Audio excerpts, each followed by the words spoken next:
T K Rajmohan നമുക്കൊപ്പം ചേരുന്നു. ശ്രീ രാജ്മോഹൻ, നിലവിൽ സർക്കാരിൻ്റെ ഭാഗത്തു നിന്നും ഒരു ഭീകരാക്രമണം എന്ന സ്ഥിരീകരണം ഉണ്ടായിട്ടില്ല. പക്ഷേ സൂചനകൾ അതിലേക്ക് തന്നെയാണ് പോകുന്നത്. 11 മണിക്ക് നിർണായകമായ യോഗം ചേരുകയാണ്. ഒപ്പം ജമ്മു കാശ്മീർ DGP അടക്കം ഈ യോഗത്തിലേക്ക് വിളിച്ചിട്ടുമുണ്ട്. ചില കൃത്യമായ സൂചനകൾ അനൗദ്യോഗികമായി പങ്കുവെക്കപ്പെട്ടിട്ടുണ്ട്. നമുക്ക് ഉറപ്പിക്കാമോ ഇതൊരു ഭീകരാക്രമണം തന്നെയെന്ന്? തീർച്ചയായിട്ടും എനിക്കൊന്നൊരു സംശയമുള്ള, കാരണം ഇത്തരത്തിലുള്ളൊരു ഒരു ആക്ടിവിറ്റി കാണുമ്പോൾ അതിന്റെ ടൈമിങ്, കൂടാതെ ടൈപ്പ് ഓഫ് എക്സ്പ്ലോഷൻ, പിന്നെ അതുമായി ബന്ധപ്പെട്ട് നമ്മൾ ചില ആൾക്കാർ അറസ്റ്റ് ചെയ്തത്, പിന്നെ ഈ കാറിൽ നിന്ന് പുറത്തേക്ക് ഇറങ്ങിയ ആളെ കുറിച്ചുള്ള ഡീറ്റെയിൽസ് ഒക്കെ കിട്ടുമ്പോൾ സ്വാഭാവികമായിട്ടും ഇതൊരു ഒരു തീവ്രവാദ ആക്രമണമാണ്. നമ്മുടെ രാജ്യത്തിന്റെ ഇന്റഗ്രിറ്റിയെ, നമ്മുടെ രാജ്യത്തിന്റെ പുരോഗതിയെ തടസ്സപ്പെടുത്താൻ വേണ്ടി നമ്മുടെ ശത്രുപക്ഷത്തുള്ള രാജ്യങ്ങൾ ചെയ്യുന്നതാണ്. തീർച്ചയായിട്ടും അത് തന്നെ കാണണം. അങ്ങനെ തന്നെ ഈ ഗവൺമെന്റ് കാണുമെന്നാണ് ഞങ്ങൾ കരുതുന്നത്. കാരണം ഈ നമ്മുടെ പഹൽഗാം അറ്റാക്കിന് ശേഷം നമ്മുടെ ഓപ്പറേഷൻ സിന്ദൂർ ആയി ബന്ധപ്പെട്ടുള്ള നമ്മുടെ ആക്റ്റീവായ നമ്മളെ നമ്മുടെ തിരിച്ചടി എന്ന് പറഞ്ഞാൽ ഒരിക്കലും പാകിസ്ഥാൻ മറക്കാത്തൊരു തിരിച്ചടിയാണ് നമ്മൾ കൊടുത്തിരിക്കുന്നത്. കാരണം നമ്മൾ അവരുടെ ശരിയായ തീവ്രവാദ സെന്ററിൽ, അതായത് തീവ്രവാദ ബ്രീഡിംഗ് സെന്ററിലാണ് നമ്മൾ നാശനഷ്ടം വരുത്തിയിരിക്കുന്നത്. അതിൽ തികച്ചും കോപാകുലരാണ് ഈ ഇങ്ങനെയുള്ള ടെറർ മോഡ്യൂൾസും ടെറർ ഏജൻസും. അപ്പൊ സ്വാഭാവികമായിട്ട് ഓർഗനൈസേഷൻ വളരെ ശിഥിലമായിരിക്കുകയാണ്. കൂടാതെ ഓർഗനൈസേഷനിൽ പല ആൾക്കാരും പേടിച്ച്, ചെറുപ്പക്കാരൊക്കെ ആ ഓർഗനൈസേഷൻ പുറത്തേക്ക് പോയിക്കൊണ്ടിരിക്കുന്ന ഒരു സംവിധാനമാണ് ഇപ്പോഴും ഇൻഫർമേഷൻ ഇന്റലിജൻസ് ഇൻപുട്ട് പറയുന്നത്. കാരണം ഓർഗനൈസേഷൻ വളരെ വീക്കായിക്കൊണ്ടിരിക്കുകയാണ്. അപ്പം എന്തെങ്കിലും തിരിച്ചടി കൊടുത്താൽ മാത്രമേ അത്തരത്തിലുള്ള ഈ ജെയ്ഷെ മുഹമ്മദ്മാര്, അല്ലെങ്കിൽ അർക്കത്തുൽ മുജാഹിദ് മാരിലുള്ള ആൾക്കാർ, അല്ലെങ്കിൽ ഇത്തരത്തിലുള്ള ഏജൻസികൾ ഇതുപോലെയുള്ള ടെറർ മോഡ്യൂൾസിനെ ഇതുപോലെ നിലനിർത്തണമെങ്കിൽ എന്തെങ്കിലും ഒന്ന് ഇന്ത്യക്കകത്ത് കാട്ടിക്കൂട്ടണം എന്നവർക്ക് തീർച്ചയായിട്ടും അവരുടെ നടപടിക്രമമുണ്ട്. അതിനോടനുബന്ധിച്ചാണ് നമ്മളിപ്പോൾ അറസ്റ്റ് ചെയ്ത ഈ ഡോക്ടേഴ്സിനായാലും അല്ലെങ്കിൽ ജമ്മു ആൻഡ് കാശ്മീരിൽ നിന്ന് അറസ്റ്റ് ചെയ്ത ആൾക്കാരായാലും അതിനൊക്കെ ആണ് ഈ നമ്മുടെ നാട്ടിലേക്ക് അവരൊക്കെ ഈ വിധ്വംസക പ്രവർത്തനം നടത്താൻ വേണ്ടി കൊണ്ടുവന്നിരിക്കുകയാണ് എന്നാണ് ഞങ്ങൾക്കൊക്കെ തോന്നുന്നത്. അപ്പൊ ഇത് തീർച്ചയായിട്ടും തീവ്രവാദ അറ്റാക്ക് തന്നെയാണ്. അതിലിപ്പം കുറച്ചാൾക്കാർ മരിച്ചിട്ടുണ്ട്. പക്ഷെ എന്തായാലും ഇതേക്കുറിച്ചുള്ള കൂടുതൽ ഇൻവെസ്റ്റിഗേഷനിലും അല്ലെങ്കിൽ കൂടുതൽ അന്വേഷണം മുന്നോട്ട് പോകുമ്പോൾ ആരാണ് ഇതിന്റെ ബാക്കിൽ, എങ്ങനെയാണ് ഓർഗനൈസ് ചെയ്തത്, ഇതിന്റെ ഈ ടെറർ ആംഗിൾ എന്തൊക്കെയാണ്, എങ്ങനെയാണ് ടാർഗറ്റ് ഫിക്സ് ചെയ്തത്, ആരാണ് ഇതിന്റെ ഇതുമായി ബന്ധപ്പെട്ട് ബന്ധപ്പെട്ട അന്വേഷണത്തിൽ മാത്രമേ നമുക്ക് മനസ്സിലാവുള്ളൂ. അത് അന്വേഷണം മുന്നോട്ട് പോകുമെന്നാണ് എനിക്ക് തോന്നുന്നത്. നമ്മൾ ഈ ഓപ്പറേഷൻ സിന്ദൂറിന് ശേഷം ഒരു തിരിച്ചടി ഉണ്ടാവാം. അത് നേരായ തിരിച്ചടി ആയിരിക്കില്ല, മറിച്ച് വളഞ്ഞ വഴിയിൽ ഇപ്പോൾ നമ്മൾ കണ്ട പോലെ ഈ ഭീകരാക്രമണം മോഡലുള്ള പതിയിരുന്നുള്ള ആക്രമണം ഉണ്ടാകുന്ന ചില സൂചനകളുണ്ടായിരുന്നു. രാജ്യ തലസ്ഥാനം കേന്ദ്രീകരിച്ച് യഥാർത്ഥത്തിൽ ഇന്റലിജൻസ് കേന്ദ്രങ്ങൾ ഇത്തരം ഒരു ആക്രമണം മനസ്സിൽ കണ്ടിരുന്നു, അല്ലെങ്കിൽ മുൻകൂട്ടി കണ്ടിരുന്നു എന്ന് കരുതാമോ? കഴിഞ്ഞ ദിവസം ഡോക്ടർമാരെ തപ്പി അവരെ അറസ്റ്റ് ചെയ്ത സംഭവമൊക്കെ. പക്ഷേ പൊടുന്നനെയാണ് മറ്റൊരു സംഭവം ഉണ്ടാകുന്നത്. ഒരുപക്ഷെ ഇതിലും വലിയ ഒരു ലക്ഷ്യത്തിലേക്ക്, ആക്രമണത്തിലേക്കാവും ഒരുപക്ഷെ ഇത് നടത്തിയവർ പദ്ധതി ഇട്ടിരുന്നത് എന്ന് കരുതേണ്ടതുണ്ടോ?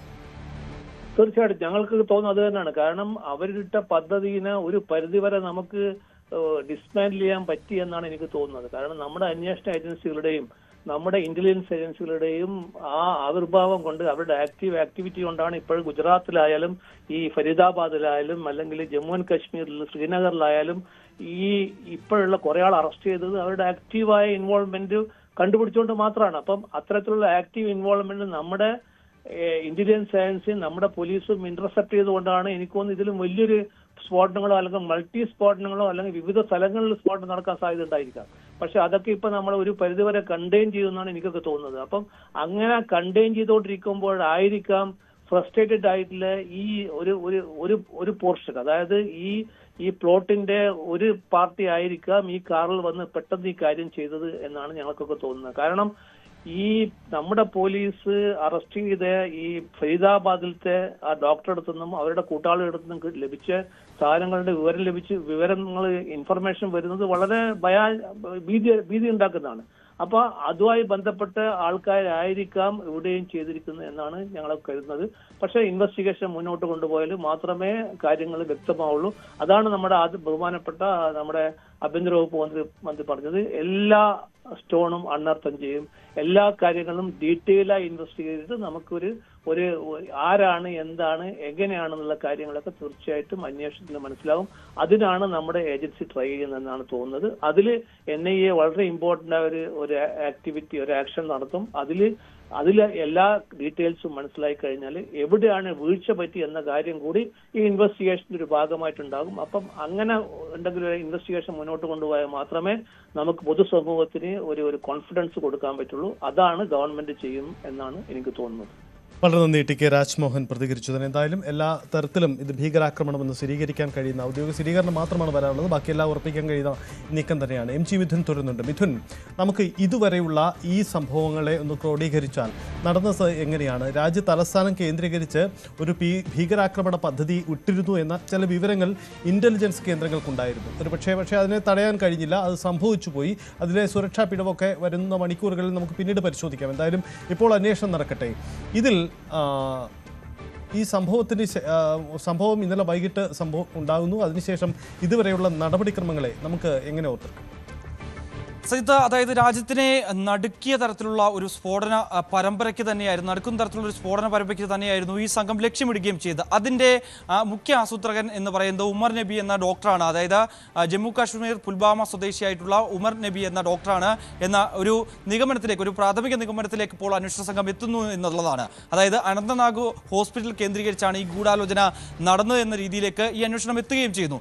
ഇന്നലെ ഈ ഫരീദാബാദിൽ നിന്ന് ഈ ഡോക്ടർമാരുടെ സംഘത്തിൽ പെട്ട 2 പേരെ അറസ്റ്റ് ചെയ്യുന്നു. അവരിൽ നിന്ന് 300 കിലോയോളം RDXും ഒപ്പം തന്നെ AK-47 തോക്കുകളും ഒക്കെ കണ്ടെടുക്കുകയും ചെയ്തു. ആ പദ്ധതി ഇന്റലിജൻസ് സംവിധാനങ്ങൾക്ക് കണ്ടെത്താൻ സാധിക്കുകയും ചെയ്തു. അതിൽ നിന്നാണ് ചില ദേശീയ മാധ്യമങ്ങൾ റിപ്പോർട്ട് ചെയ്യുന്ന അനുസരിച്ച് അവരുടെ പ്ലാനിംഗ് ഒക്കെ കൃത്യമായിരുന്നു. പക്ഷേ അത് നമ്മളുടെ ഇന്റലിജൻസ് സംവിധാനം തിരിച്ചറിയുകയും അവരെ അറസ്റ്റ് ചെയ്യുകയും ചെയ്തു. അതിൽ മുഖ്യ ആസൂത്രകനായിട്ടുള്ള ഈ ഉമർ നബി രക്ഷപ്പെടുകയും അവിടെ നിന്ന് ഡൽഹിയിലേക്ക് കടക്കുകയും ആ വാഹനത്തിൽ, ഉമർ നബിയുടെ വാഹനത്തിലുണ്ടായിരുന്ന ഈ സ്ഫോടക വസ്തുക്കൾ പൊട്ടിത്തെറിച്ചാണ് ഇങ്ങനൊരു ആക്രമണം നടന്നത്, ഇങ്ങനൊരു സ്ഫോടനം ഉണ്ടായത് എന്നുള്ള ഒരു പ്രാഥമിക നിഗമനത്തിലേക്കാണ് പോകുന്നത്. അതായത് നമുക്ക് ഈ ദൃശ്യങ്ങൾ, ആകാശ ദൃശ്യങ്ങളിൽ കാണുന്ന പോലെ തന്നെ ഈ ഭാഗത്ത്, അതായത് ഈ കാണുന്ന ഭാഗം എന്ന് പറയുന്നതാണ് ലാൽക്കില മെട്രോ സ്റ്റേഷൻ എന്ന് പറയുന്നത്. ഇവിടെയാണ്, ഈ കാണുന്ന ഭാഗത്താണ് ഈ വാഹനം ഏകദേശം 3 മണിക്കൂറോളം ഈ പാർക്കിങ്ങിലാണ്. കൃത്യമായി പറഞ്ഞാൽ ഈ പാർക്കിങ്ങിൽ 3 മണിക്കൂറോളം നേരം ഈ വാഹനം പാർക്ക് ചെയ്തിരുന്നു. അവിടെ ആ സമയം ചെലവഴിക്കുകയായിരുന്നു ചെയ്തത്. പക്ഷേ ഈ മേഖലകളൊക്കെ, പ്രത്യേകിച്ച് ഡൽഹിയിൽ ഒക്കെ ഈ മേഖലകളിലൊക്കെ ഈ പാർക്കിംഗ് ഏരിയകളായാലും മെട്രോ സ്റ്റേഷൻ്റെ പരിധിയൊക്കെ ആയതുകൊണ്ട് തന്നെ തൊട്ടടുത്ത് തന്നെ ചെങ്കോട്ടയൊക്കെ ഉണ്ടായതുകൊണ്ട് തന്നെ കൃത്യമായ രീതിയിലുള്ള പരിശോധനകൾ നടക്കുന്നതാണ്. ഏതെങ്കിലും തരത്തിൽ സംശയാസ്പദമായിട്ടുള്ള രീതിയിൽ വാഹനങ്ങൾ പാർക്ക് ചെയ്യുന്നത് കണ്ടു കഴിഞ്ഞാൽ അവിടേക്ക് എത്തി പരിശോധന നടത്താറുള്ളതാണ്. പക്ഷേ എന്താണ് ഇന്നലെ സംഭവിച്ചതെന്നുള്ള കാര്യം അതിലൊരു വ്യക്തതയ്ക്ക് നമുക്കിനി വരും മണിക്കൂറുകളിൽ ലഭ്യമാകുമെന്നാണ് കരുതുന്നത്. അതിനുശേഷം അവിടെ നിന്ന് കാത്തിരിക്കുകയായിരുന്നു അയാൾ ചെയ്തതെന്നാണ് നമുക്ക് ഇപ്പോൾ അനുമാനിക്കാൻ സാധിക്കുന്നത്. അവിടെ നിന്ന് ഏകദേശം ഒരു 400 മീറ്ററുകളോളം ദൂരം മാത്രമേ ഉള്ളൂ ഈ സ്ഫോടനം നടന്ന ഈ പ്രദേശത്തേക്ക് എത്താൻ. അതായത് ആ മെയിൻ റോഡിലേക്ക് പാർക്കിൽ നിന്ന് കയറുന്നു, അവിടെ നിന്ന് നേരെ ഈ സ്ഥലത്തേക്ക്, അതാണ് ഇവിടെയാണ് ഈ ട്രാഫിക് സിഗ്നൽ ഉള്ളത്. ഈ ട്രാഫിക് സിഗ്നലിൽ വീഴുന്നു. ഇവിടെ വെച്ച് പൊടുന്നനെ ഈ കാറ്, ഈ ഹുണ്ടായി i20 കാറ് പൊട്ടിത്തെറിക്കുകയാണ് ചെയ്തത്. ഇവിടുന്ന് ഏകദേശം ഈ സിഗ്നലിൽ നിന്ന്, ട്രാഫിക് സിഗ്നലിൽ നിന്ന് ഏകദേശം ഒരു 200 മുതൽ 300 മീറ്റർ മാത്രമേ ദൂരമുള്ളൂ റെഡ് ഫോർട്ടിലേക്കുള്ള എന്നുള്ളതാണ്. അവിടേക്ക് പ്രധാന കവാടത്തിലേക്ക് പ്രവേശിക്കുന്നതിന് വേണ്ടി ഏകദേശം 200 മീറ്ററുകൾ മാത്രമാണ് അവിടേക്കുള്ള ദൂരം എന്ന് നമുക്ക് മനസ്സിലാക്കാൻ സാധിക്കുന്നത്. അതിനുശേഷം തൊട്ടടുത്ത് എന്ന് കാണുന്നത്, അതായത്